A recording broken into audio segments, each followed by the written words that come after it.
today's festivities, I am replacing front wheel cylinders and doing front bearing inspections. It's very common on these old trucks. Pretty much everyone that I work on, I've worked on, not just these Internationals, but Dodges and Chevys and things, 30s, 40s, 50s, 60s. Almost every truck that I pull apart has some bad wheel bearings. This side, I've already done, and looked like somebody had recently replaced the wheel bearings and had nice grease in it. The bearings all look good. I mean, I cleaned them up and repacked them. Put in a new wheel cylinder, new brake line, because I'm putting all new brake lines in this, and wheel cylinders. And so this side looked good. The other side over here, I just started taking apart. And the first thing I noticed when I started taking it apart is the color of the grease, which is sort of a very, very light color. And that indicates usually water, oil and water together make that caramel kind of color, light caramel. And so, yeah, and then I took it apart and I saw a lot of dirt. The bearing didn't turn very well. And then that inner race is toast. So, yeah, I'm glad that I decided to take the time and do this, particularly because the other side was so nice. I was like, oh, well, maybe I'll get lucky. But you see that inner race on that, it's outer wheel, front wheel bearing, but that thing is completely spalled and looked like it had water in it. It was terrible. So I can get the bearing numbers. These things are always replaceable, but yeah, see, always do inspections. And the real job is actually the wheel cylinder, which is right here. Super easy to replace these. They're just held in on the back side by two nuts. And because the shoes are all good here, all the hardware looks good, everything's good. I'm only gonna replace the wheel cylinder. So once I get the brake hose off, which I've already broken it loose from up there, I can break it loose back here. And then there's two bolts that hold that on. And with a screwdriver, pull this one shoe back because this is a single acting cylinder. Pull that back, drop that right out, drop a new one right in. Really, it takes just moments. It's very easy to do. The wheel bearings may be inner. I haven't inspected the inner yet. The outer is toast. If there's that much water in there, there's a pretty good chance the inner's bad too. Okay, so I cleaned the grease off, and I'm really looking at this bearing. This bearing appears to be seized, like it rusted in place, and I believe it was. And when I look at the spindle, I have well, maybe you don't, but I have driven this like up the driveway and back, very, very short distance. And I'm glad I didn't drive it any further, because what was happening is the inner race was spinning on the spindle. You can see it right there where it's polished. I don't feel a step, but you can see that it's polished. If I had been driving this, that bearing is completely seized. It would have eventually friction welded itself here and probably taken out the whole spindle. So this is why when I get these old trucks, before I drive very far, I always pull these wheel bearings apart and inspect them, because this would have been a serious flaw. We probably would have lost a wheel or done some serious damage trying to find a new spindle. And the best part of that is I was out in Indiana somewhere, not South Bend, but Great Bend, I think it is. That's where I got the engine from. The guy gave me a bunch of parts and stuff for not much money, and I declined the front axle. And if I had smoked this, I would have really, really, really regretted that, because I'm sure these are not everywhere. There's always replacements, but as it stands, this is just to clean up right now and replace the bearings and put it back together. So I'd say we dodged a bullet with this one. Okay, so yeah, should be able to just get on this hose. Let's see here if I can get on him. A little bit crusty. I can't get much of a wrench on there.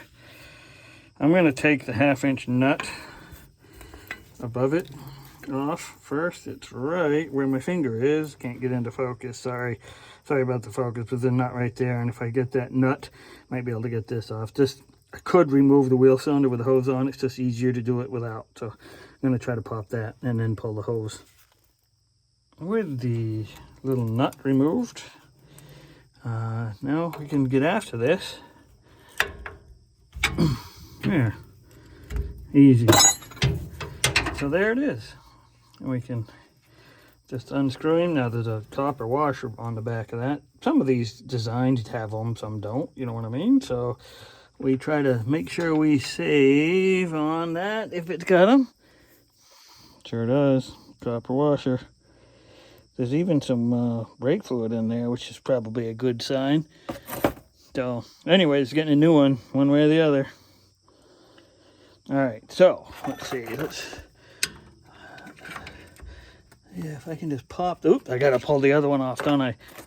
Got one nut off and left the other one on. It would have been hard to remove with the nut still on. I've worked on some atrocious vehicles, or usually wheel cylinder bolts aren't too bad. They're not in an area that gets a lot of rust, even in a Northeast vehicle, so not too bad. Let's see if we can knock her loose here. There, okay, it's loose. Then we just, I don't know if I can do this one-handed or not. Yeah, it's gonna be hard. I need a helper. If I had some friends or something. Come on, I can't get it with one hand. I'm gonna have to set you down, I think. Let's see here. Whoop. Sorry about that.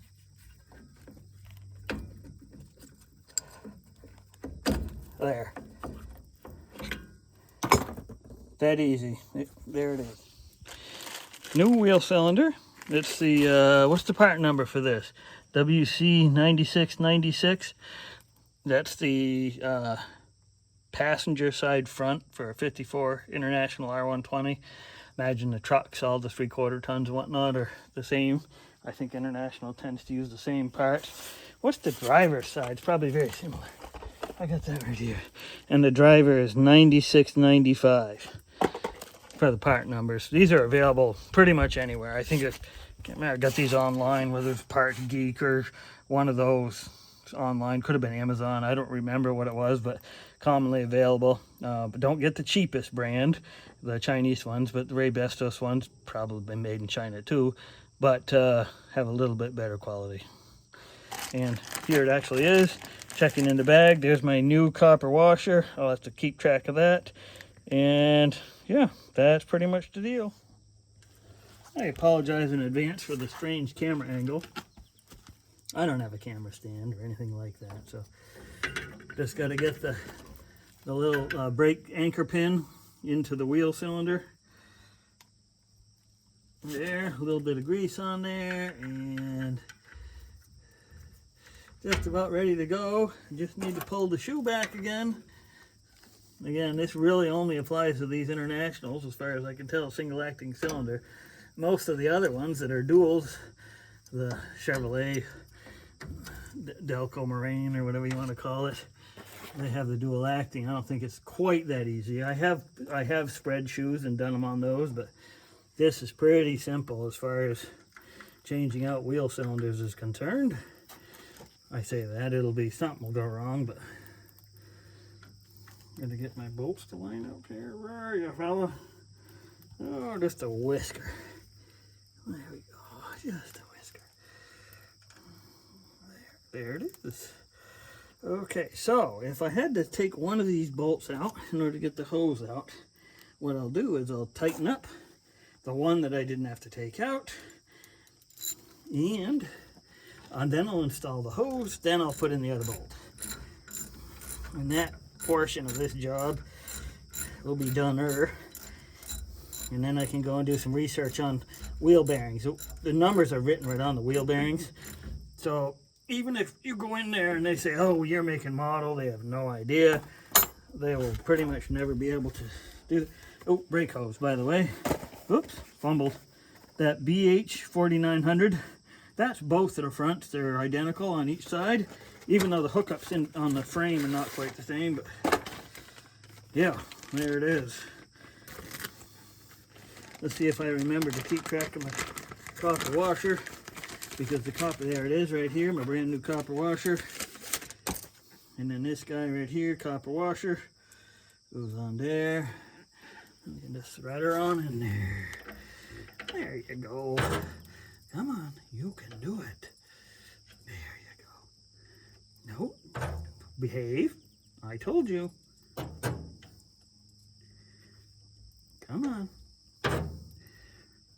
Big floppy hose. Maybe if I flop the hose down. Yes. Gotta talk sweet to it.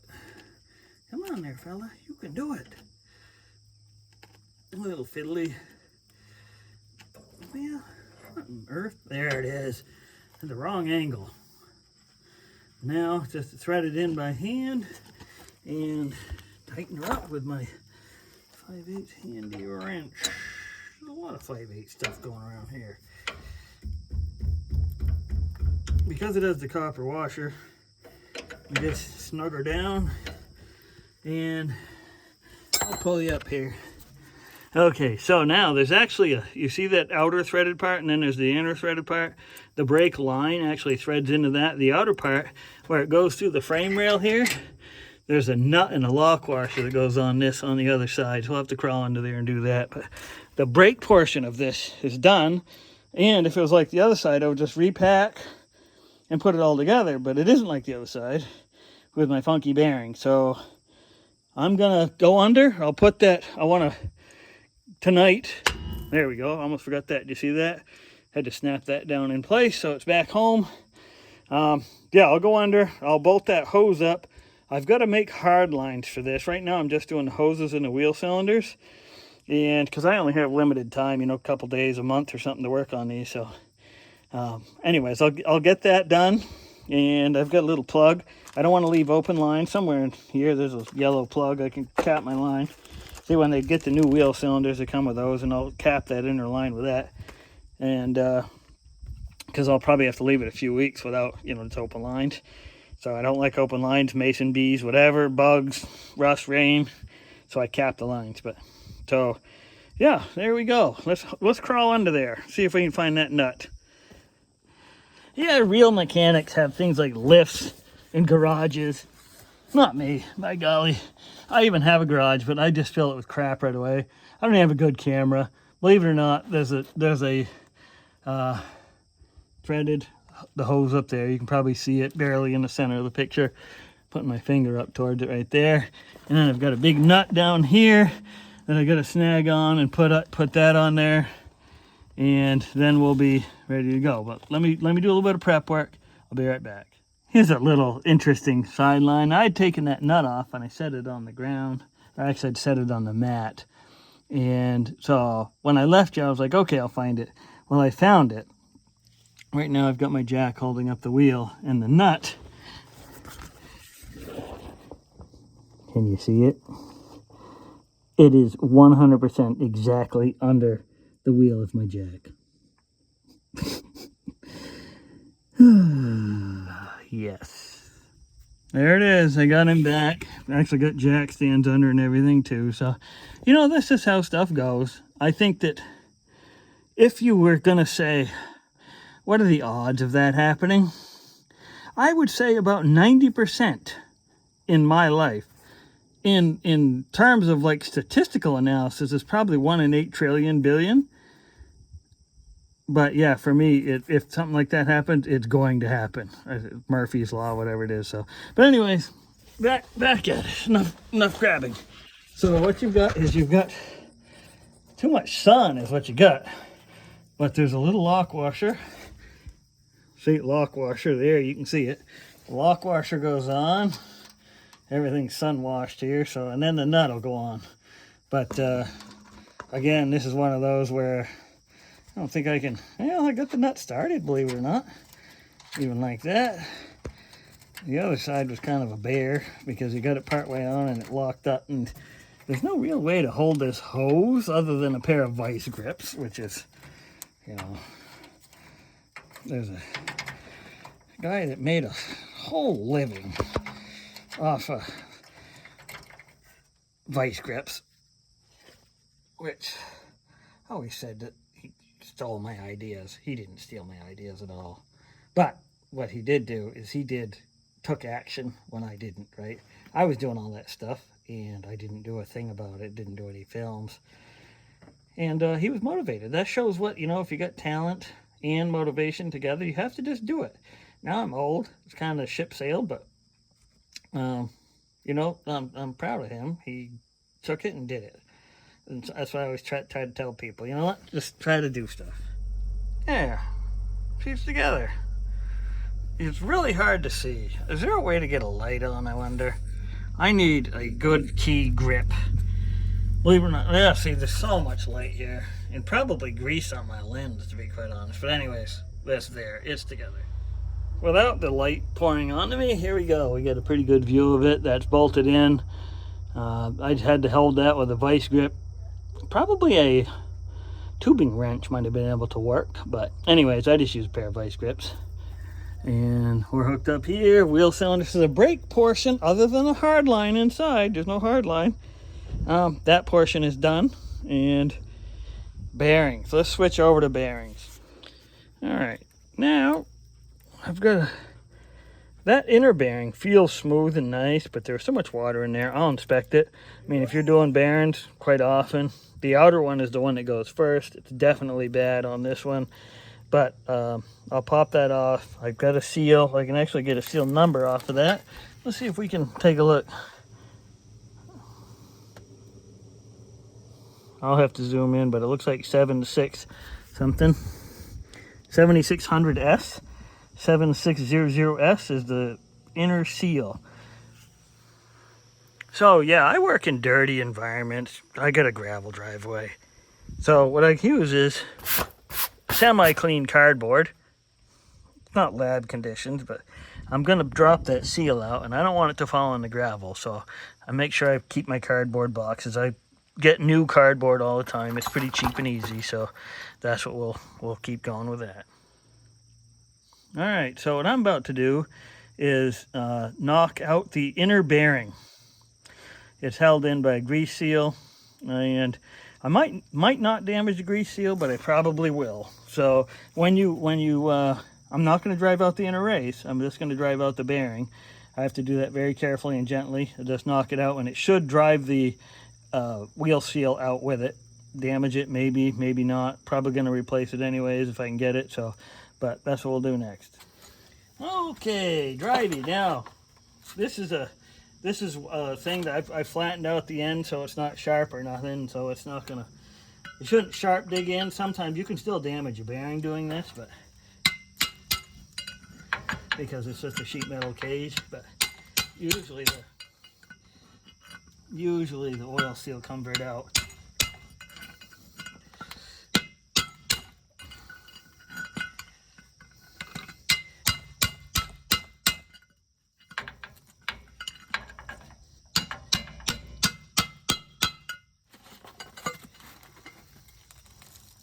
Yeah, I've messed up the seal, but this held in there, so it sometimes that happens. I don't know if I drove out the seal yet or not. No, that seal is not wanting to give up. Well, we're gonna not ask anymore. We're telling. Feels like it came out. I don't know if it did or something gave up. Yep, there it is. Okay. So we got the seal out. And take a look at that grease. It's nasty. At the very least, we have to completely clean this. Probably there's a pretty good chance that we got, although right now, you know, it's hard to tell. The easiest way to see damage is on the races. This one, I don't see any pits or anything on the rollers. That doesn't mean nothing though. Wrap that guy up so we don't get him dirty. You can see the seal saggled. She didn't want to come out. So now what I need to do is be able to look inside at the inner race. This is the key part. I'm going to wipe it off. What we're going to be looking for is any pit spalls, anything that looks like a defect. So, because I use my towel as a camera holder. Okay. What do we got? Oh, come on. Every time I wipe it clean, I wipe it dirty again. Let's have a look here.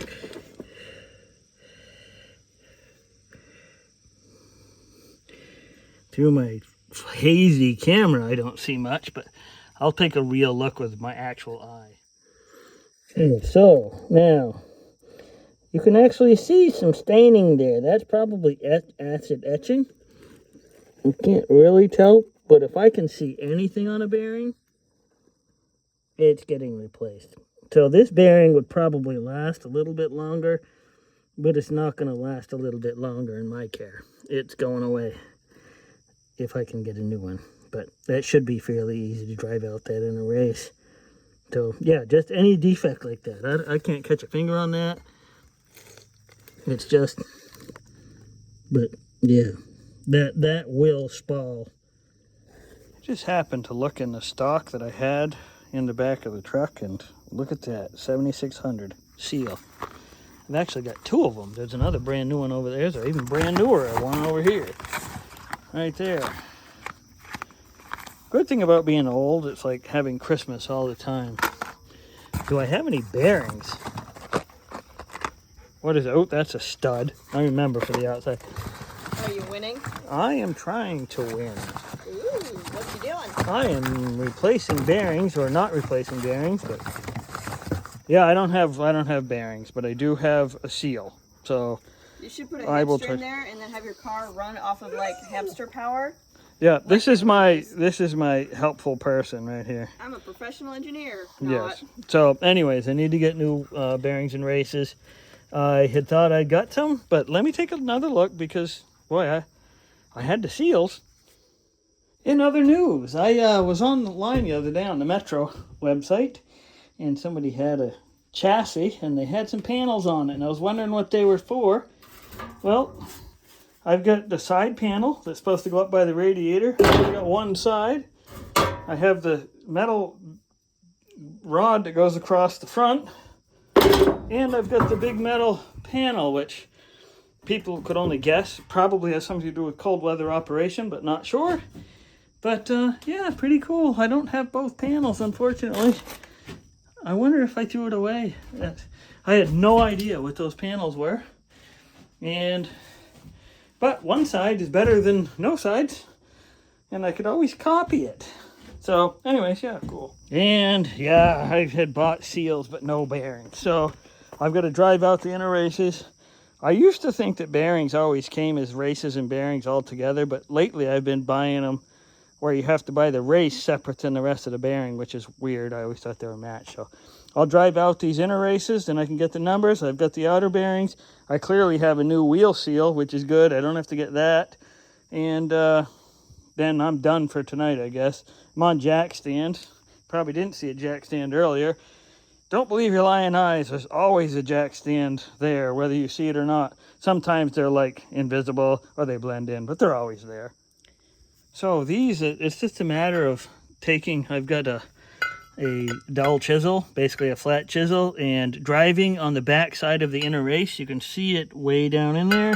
And so the chisel goes on there and you just drive carefully around and slowly work that dude out. Hopefully, if I can do my... So here's the bearings, and you can see the outer bearing race, 12520 for the outer race. And then the... Where are you? If I can read it here. Oh, right there, 12580 on the inner bearing assembly. They always used to come as one piece, and now they come separately. But these are Timkins. I think I've found some other ones in the local, but they quite often part stores will not have listings. So, but if you just order by part number, the bearing number, that one's 14130 by the looks. Bearings, okay, 14130 for the bearing itself. And what's the race? Okay, the race is written here, 14274. And these are for a 1954 International R120 Metro.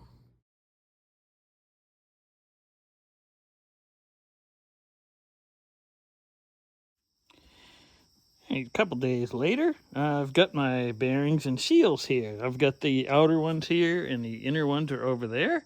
And I have this seal driver kit, which fairly inexpensive, and with one of these guys, it's a lot easier because rather than trying to find a socket or some crap, you can just pound this right in. So inner one, no, this isn't.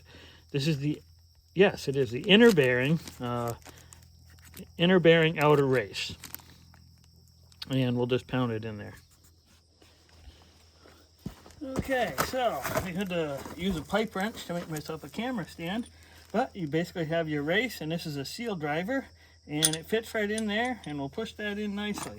There's not always a perfect fit, but most times they're a pretty good fit anyways. And so we'll put our driver there.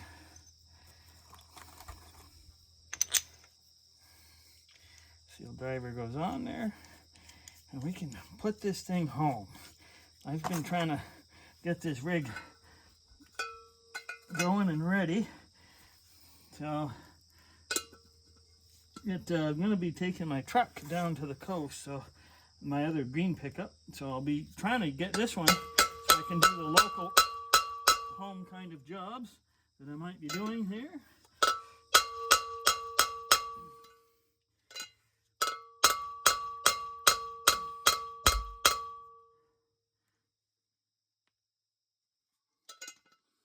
Okay, so it's getting a little bit crooked. So let me do something different. I just need to push on that edge a little bit. Let's see. You know, sometimes things are supposed to go nicely and you try to make things, but this is what it's really all about. You know, sometimes you get it a little bit wrong.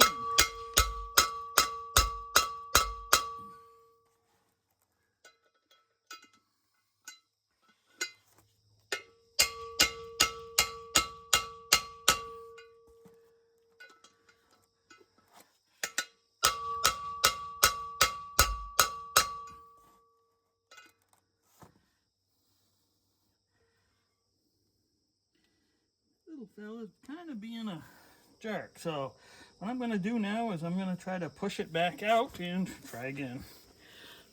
All right, I'll try him again. Let's see here. Last time a little bit wonky.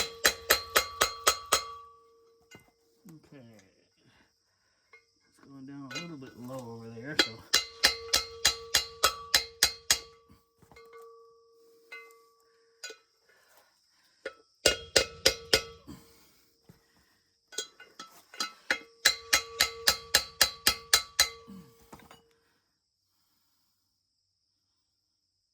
Just got to get him to swallow.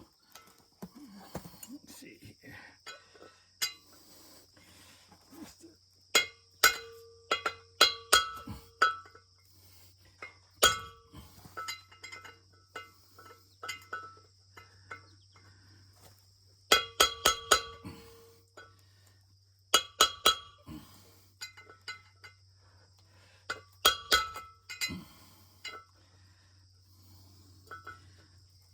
Usually they drive right in nicely, but sometimes they kind of decide to be a little bit rude. So, could be, you know, a cheap bearing that's a little bit out of size. You know, only takes a little bit to be out to make things a little bit less pleasant. Let's see here. I don't know. I don't think I can reach that. Okay. All right. Okay, so my little fix here, because it kept going a little bit crooked for whatever reason. It could be a very, very slight defect or some damage. But I took the high side and just had this big old extension. Just gave it a couple whacks like that, and got it straightened up again, so hopefully she drives true.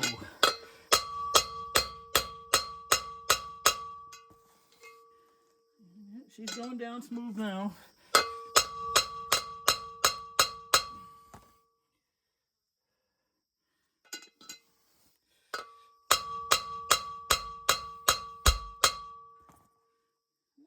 Going tight.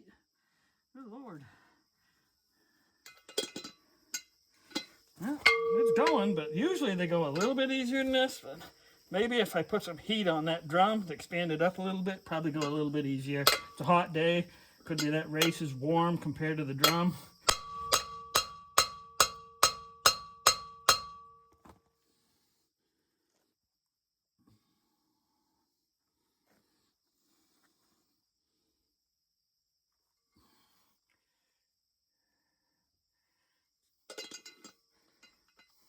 A little high again over here. So.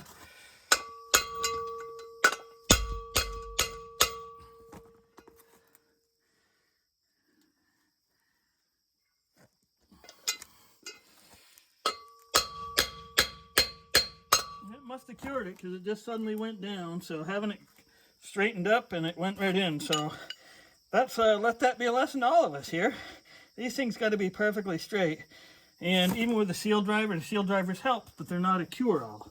Right now, I can put my thumbnail and you can hear it and feel it when it gets to the bottom because it has a tonk, tonk, tonk, and then it gets a higher pitched ting when you get at the very bottom.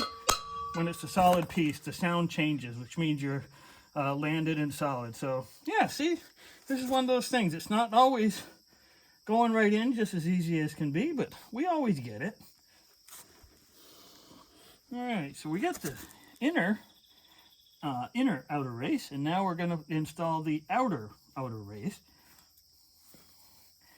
That'll come right in here, we say. So let's see if we can find if we have one that matches up nicely. That one's pretty close. How about this one here? Well, it's not perfect. We'll try this one. See how that goes. And see if we can drive her home. Now, getting it straight, remember that's on the other side. Getting it straight was a little bit of a challenge. So we'll see if we can do any better.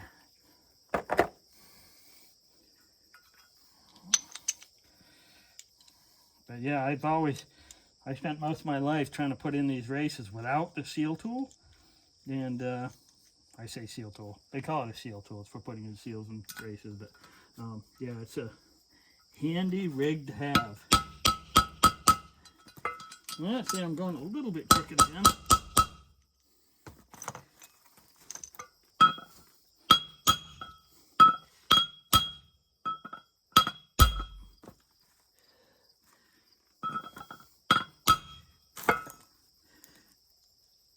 Okay, let's see if we can get her to go straight.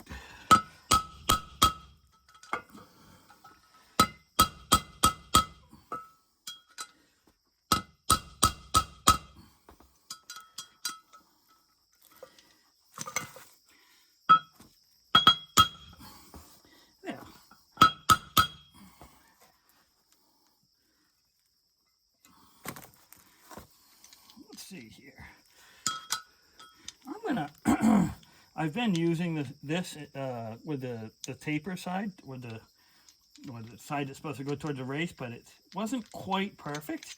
I'm gonna flip it over so that I'm using a flat drive instead of that crooked, because it was on that taper to the ramped part was kind of holding me up a little bit, and I think it's made it hard to get it completely straight. I'm gonna blame the tool, not the operator, of course.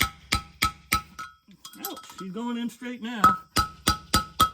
Now the trick I have to be careful of on my seal tool is that sometimes these seal tools will get an interference fit when you put in that inner race or when you're driving one in. So this becomes a bit of a pain. So we're going to go carefully to make sure that we don't... Yeah, see, that's exactly what's happening. The seal tool itself is a little bit too big and is hitting on the outer diameter. So one of the drawbacks we're seeing here is the fact that none of these fit perfectly. So I'm going to come up with a different answer here in a second. Give me a moment here. We'll think out something because we really got to drive that straight.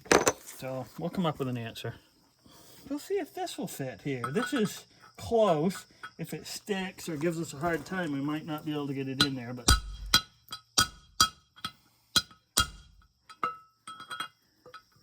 I think that one might be a little bit too big as well, because we're in a tapered fit. So we'll go back, try another one. All right, so back before I bought my seal driving kit, which normally works really well, this is how I always used to drive them in. Find the exact right size socket from the pile and hope that it works. And it's working. You hear it when it changed tone? That means she got home right there. So that's it. Yep. Sometimes you have to improvise. You have the cool new tools and you end up going back to the old style. I could have probably machined down one of those or sanded it down or filed it or whatever, but there it is. I got it finally. A little bit of, what is this? 1/2 inch drive? No, 3/4 drive. 1 3/8. Just happens to be. And what I basically did was just trial and error, fit a whole bunch of different sockets till I found one that was just perfect. So, you know, we try to be fancy and sometimes we can't be fancy. So with the races both driven in on both sides, I'm going to pack the inner wheel bearing, and then we'll set the wheel bearing, and then we'll install the actual seal. And I'm hoping my seal tool will work on this, because these things are made out of basically like a sheet metal. They're very easily bent. Can't do so many tricks, and that's where having the actual seal driver really helps. Okay, let's see. All right, we're gonna pack Mr. Bearing. They have a tool for packing bearings. I haven't got that yet, so I still do it the old-fashioned way. Squish it in my hand here and squash it on there. So,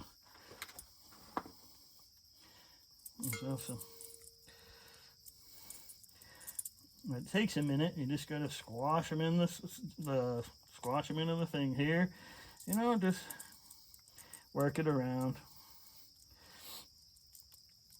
And getting it in there, and you can. I need some music or something, right? That's what we need to have. I'm not such a good karaoke guy, but I found that, you know, I sound exactly like John Denver if I turn the radio up loud enough when he's playing his songs. I sound exactly like him. It's uncanny. But I also sound like Johnny Cash when I turn the radio up loud enough in the car. So. Oof, dear. And this stuff's gonna be all this stuff's like bubble gum. I don't know if you're ever a kid. If you're like me, I remember my dad was saying, "Hey, generally didn't want me to have gum." And then I found out one of my uncles, grandmother, somebody said, "Oh, you give him some gum or whatever." And my dad was like, "Oh God, I don't want to give him gum." And what's the first thing I did was take the gum out of my mouth and my fingers. And in those days, the gum was super sticky and I got it everywhere. So it all through everywhere on my hands. And I remember, I think I was sitting in the back seat of the car and I was all embarrassed because I think my dad told me that that's what was going to happen. And I was like, no, it isn't. And of course it did. So everybody has a similar story of some sort. Not always bubble gum, but that was mine anyways. And I got gum all over me. So, yeah, whenever I always think of that story, whenever I do these jobs, same story, 50 years later, still remember it. So, I guess I should have got myself paper towel handy ahead of time. But, you know, we'll get her. We shall overcome. Now, I can't even turn off the camera, so you guys are going to get a little extra footage because I'm so covered with grease. Let's see here.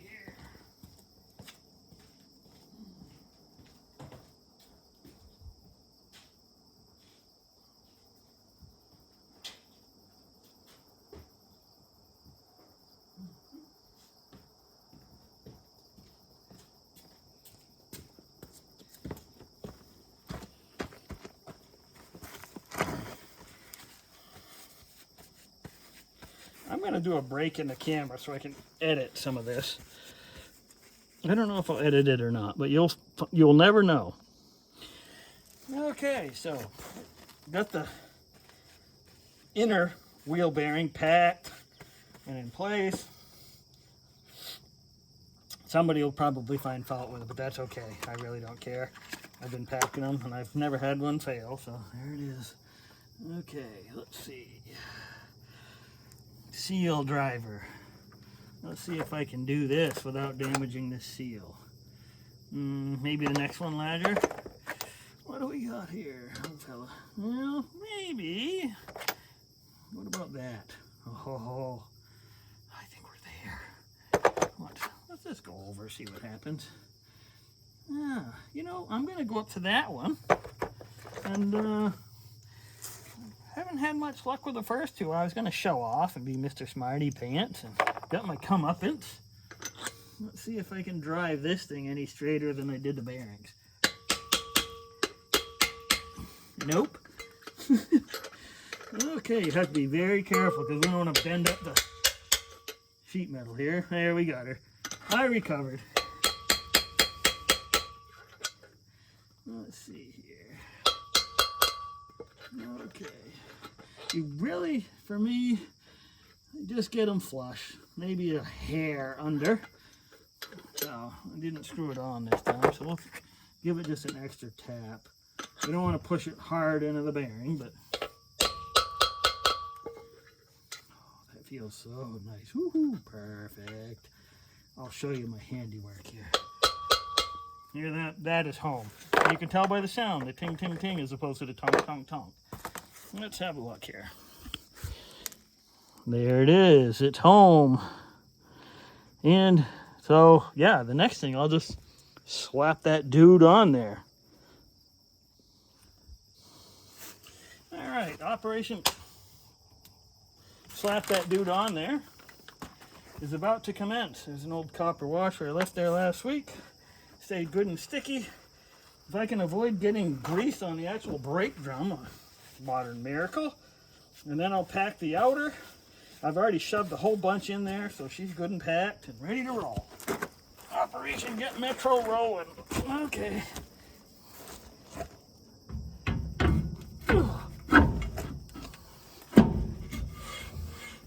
Alrighty, there we go.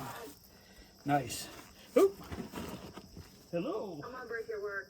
Ah, my daughter's got a Ring camera. See, she's up there in the Ring camera. She's like my conscience speaking to me. All right, so yeah, my daughter was talking to me on the Ring camera while I was doing that. I was packing the grease. So I always like to. She comes out sometimes and helps out or watches. So it's always nice to have people. You know what I mean? So, anywho, while I was talking, I packed this outer wheel bearing, so it's ready to go on. You missed some of the packing, but you saw the other one, so you know that's gonna have to be good enough. And here we go. Let's put this thing together. I'll have to set you down so I can do all this and get all sticky. Okay, come on there, fella. I have to use a pipe wrench as a camera stand. Okay, there we go. Okay, so bearing. I've kept it very carefully out of the dirt. And there it is. There. Now there's a washer. If I haven't lost it, there should be a washer that goes on there, a castle nut, and then a cotter pin. Let's see here. Here's Mr. Washer and castle nut and cotter pin. We'll wipe those off. They have the old grease on there. It'll go on there. Everything's going to be happy. This wheel was locked up previously, so. And then I can bleed the brakes later on. So, actually, I know I have to replace the brake line. So, I have replaced most of the brake lines on this. But, yeah, there we go. Let's put that nut on there, and then we will adjust them up. There we go. Come on there. There. Okay. There's the dust cap. And cover my bearing grease so I don't get dirt all through it. I get dirt and everything else. Okie dokie. Yeah. Whew. There's probably no chance of that either. No, couldn't get lucky. Oh well. Okay, I gotta go get a shifting spanner, as they call it. Adjustable wrench to regular humans. I will be right back. Alrighty, back with the wrench. So now there's a difference between adjusting old bearings or used bearings and new bearings. This is a new bearing, and it's just very slight, but of course you can hear the brake drums, just a little bit of drag. We want to pull up. We're going to go a little bit tighter than we should to make sure that we seat the bearing first. That's too tight, but it's getting the bearing seated, because sometimes they're not fully seated. We'll go a little bit over, and then we'll back all the way off so that we're loose again. There we go, see? All right. So now, with this new bearing, I go like 0 slot, and then I go, it depends on where I am on the slot. If it's like a half a slot, or then I'll go up to the next one, because new bearings, as they wear in, they'll get a little bit looser. It's generally better to go and adjust later on, but that doesn't happen every time. So I'll go a little bit tighter, like a half click tighter. When I say click, they're not really clicks. They're the castle nuts and where the cotter pin goes. Whereas if it's a used bearing, I just want to go to essentially like a 0 clearance, and I'll back the nut, because they're already set it in. They're not going to get much looser. So, but a new bearing will. So just got to find that sweet spot, and it's like it's just by feel for me. Other people, there's probably a real torque value. Like if you ever met a real mechanic or something, they would probably tell you something different. But this is how I've done them, and I've had really good luck. I've not had any go bad. Now I just got to find the hole. Where are you? Let's see here. Let's see. Okay. Oh, there it is. There. Okay, so this is what I'm talking about right here, where my 0 spot is like right there. And if this was a used bearing, and my hole is like right at that castle. On a new bearing, I'll dare to go just a hair more to pull it up. Come on, if I can find it again. I know you're there. Admit it, you're there. There you are. Okay. I can go just a hair tighter than I would, whereas if it was a used bearing, I would back onto it. But it's not tight at all. I'm not like coming onto it. Maybe has a few inch-pounds of torque on that nut over that neutral, where it goes, that transition between absolute free play and just contacting. So there's a very, very slight preload on here with the new bearing, which is how I like to put on a new bearing. And now it's just bend the cotter pin back, and okay, bend the cotter pin back, he says. There we go. And now we can put the cap on, and we, as they say in the ad biz, those dust covers barely go on there, but that's it. It's on there. We got a new bearing, and now it's just a matter of replacing that one brake line in the rear. I've done all the hoses, all the front lines. I've got a new master cylinder, all new wheel cylinders. No, that's not true. I lied. The driver's side rear is not done. All 3 other wheels have new everything. Well, the hydraulic components, hoses, tubing, cylinders. So I can slap this wheel back on here and do a little bit more brake work, which I'll probably do tomorrow. And then we can get this thing so that it has brakes. That'll be awesome. Let's get this wheel back on here. I've just put the jack back in here, and I got the jack stand loose. Get that on out of there. Get out of here, you. And time for Mr. Wheel. These tires are a little bit older. I've got some rims I'm going to be sandblasting. Oh, so close. Look at that. We'll give it another half a pump. These wheels are a little bit of a pain. They're not heavy like big truck wheels, but they're a little heavy. So they can be a pain. So if I can get the lug nuts to line up perfectly, that would be so sweet. Let's see here. Oh, come on now, fella. Get in here, you. You know what I'm going to do? I'm going to put one lug nut on there.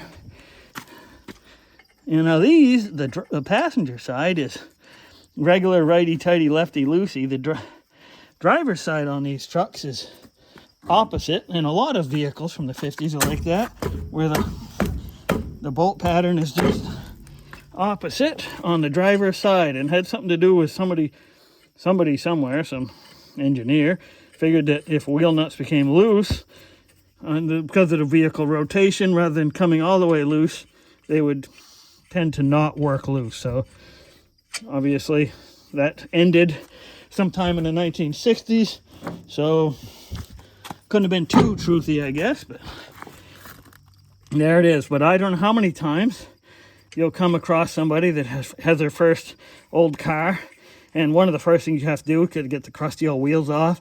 You're like, man, I cannot get these lug nuts off, and then they'll break them off all on the driver's side. Like, I can't believe how tight the driver's side is, because they were turning them the normal way instead of backwards. So I've done that, seen that so many times. And of course you get an impact on them and things like that. So, but yeah, all talking about the driver's side while we're doing the passenger side. But that's just one of those tricks. There's not much to the passenger side here because it's sort of a normal thread pattern. So there it is. I need to get my zip gun. Why am I doing this by hand? I got arthritis in this hand from doing this all these years. You'd think I'd smarten up. I'll be right back. All right, so that's there's different ones. I had a pneumatic one for years, and I absolutely love the pneumatic one. And then I got this DeWalt cordless one. It's not brand. I shouldn't say brand, right? Because they're not paying me. But anyways, I will anyways. I don't know any better. So my tool of choice, just because I got batteries ever how many years ago, is DeWalt's. They seem to work as good as any. Results may vary, I guess. Some people, you know, it's like Ford versus Chevy. Oh, I'm a Milwaukee guy. And there's the whatever, Ryobis and things. But isn't that easier than doing that by hand? Whoops. Come on, get on there, you punk. There, rascal. Okay. There. Now, I don't go too hard. I have the torque turned down on these. I always do my final torques by hand because I just don't trust these things. I have had wheels come off on me, so yep, we'll do that by hand. All right, so did my little bit of cleanup, and I've got, I had my garbage and everything, wheels on. I got her up, so I can't drive anywhere yet. Well, I can drive anywhere I want, but I shouldn't drive anywhere until I get the brakes done. I've been driving it without brakes, but I think it's better to have brakes, don't you? Brakes better than not having brakes. So that's the remaining wheel cylinder. I've got to get in there and replace that, plus the brake line. And then we should be good to go. So other than that, all the wheel cylinders and stuff are done. So we'll continue tomorrow.